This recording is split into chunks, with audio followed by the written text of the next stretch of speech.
इंदोरीकर महाराज पहिल्यापासूनच सांगत होते, लग्न साधी करा, लग्न साधी करा, लग्न साधी करा. सांगताना असं सांगायचे की कर्ज काढून लग्न करू नका, हा त्या पाठीमागचा उद्देश होता.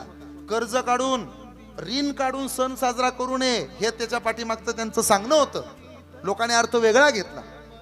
बरी एका मुलीच्या बापानं स्वतःच्या एकुलते एका मुलीची हौस न करावी, हे आपल्याला तरी पटतं का?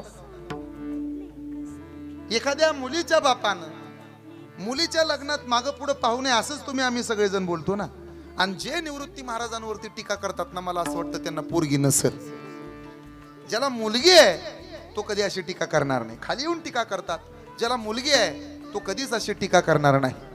बरं, मुलीचं लग्न आहे ते एकदाच आहे, हाऊस आहे. मुलीचं लग्न आहे ते, तिचा साखरपुडा केलाय आणि साखरपुड्यात सुद्धा सत्काराचे पैसे वाचवून त्यांनी 1,11,000 रुपये मुख्यमंत्री सहाय्यता निधीमध्ये शेतकऱ्यांसाठी मदत केली. अजून काय केलं पाहिजे त्यांनी? एवढं सगळं केलंय. बरं, येणाऱ्या प्रत्येकाला विठ्ठलाची आणि रुक्मिणीची छोटी मूर्ती दिली की तुम्ही घरी न्याल, त्याची पूजा कराल, एवढा चांगला संदेश दिला. बरं, सगळ्या माणसात चटयावरती बसला होता तो माणूस, आणि तरी सुद्धा जग तोंड सुख घेतं. पात्रता नसलेली माणसं कधी कधी मोठ्या माणसांवर टीका करतात, तेव्हा मनाला वेदना होतात.